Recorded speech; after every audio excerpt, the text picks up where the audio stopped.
Do mga idol, so mayroon tayong emergency mission ngayon kasi mayroon daw namataan na mga kinahinalang mga tao dito sa bundok kaya umispondi kami ngayon.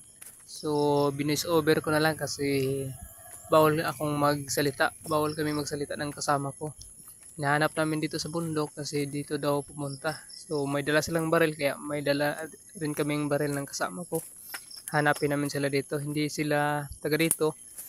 So hinala nang nakita sa kanila isang grupo ng mga delikadong mga tao na may dalang baril na namamaril din ng mga tao. So hinala nila isang grupo ng kidnapper. So yan kasama ko may dalang baril. So ingat kami pupunta doon. Hanapin namin. So kami lang dalawa dito dumadaan. Pero meron kaming kasama doon sa kabila dumaan. Sana makita namin. Yun ang mission namin ngayon, emergency mission. Yan kasama ko ay isang barangay tanod. So hindi lang siya nakapagbihis ng damit pang tanod kasi ito bundok yung pupuntahan namin para hindi kami halata.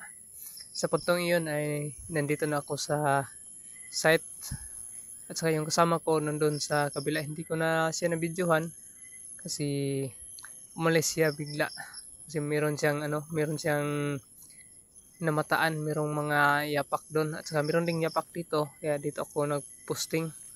Dito ako standby, hanapin ko sila. Sana magtagumpay tayo sa mission natin ngayon. Mahanap natin yung mga kinahinalang mga tao na may mga dalang baril. So hindi tayo basta-basta susugod. Baka natin makita sila at saka meron din kaming panglaban kung sakali man mabaril kami.